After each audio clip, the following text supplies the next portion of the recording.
Dark clouds hang over the Kruger Park in South Africa, one of the most diverse parks in the world.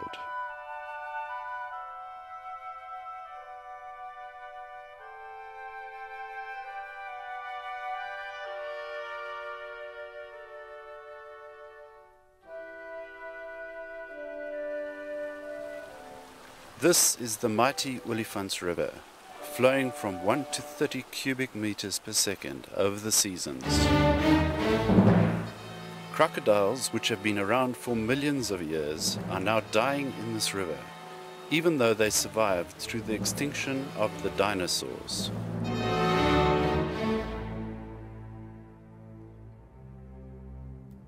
Mining activities, power stations, industrial and urban development, including irrigation causing erosion, has resulted in a rapid decline of the water quality.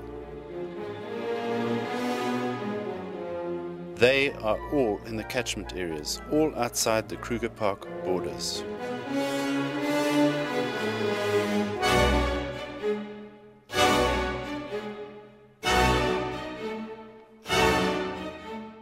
To my surprise, I find a lonely crocodile below the Olifants camp and then head up the river to search for more.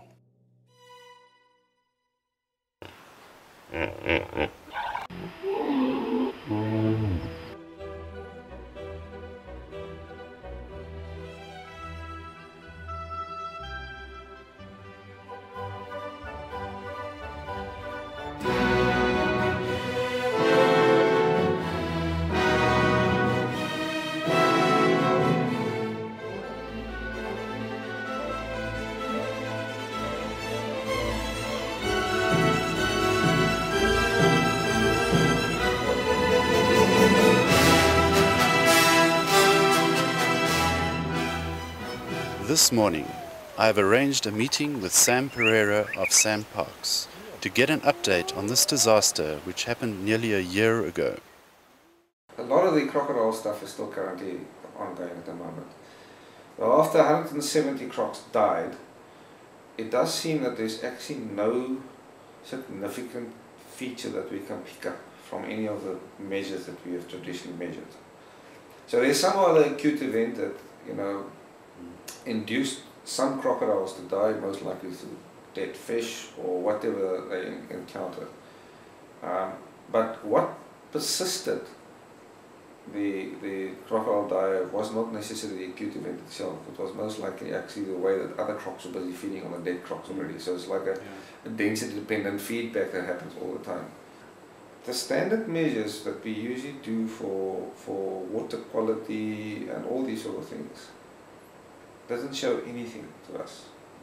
There were no trends and changes that happened and so forth. And it flags two kinds of things. One is it flags that we might not be particularly good at monitoring the right things. Because some of the stuff that we may need to be monitoring, we're not monitoring. So if you want to manage the cause of this particular problem, you don't sit on sandbox managers back. You actually have to work at a much higher level, at a policy level and catchment level and all these sort of things. I mean, probably one of the most significant contributors is huge agricultural operations. To think we could lose this national heritage due to no national policy sends shivers down my back. How do we explain this reckless, greedy attitude to life to our children?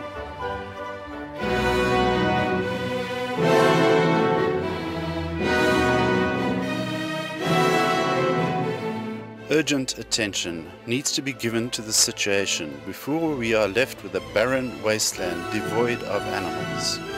And I mean now.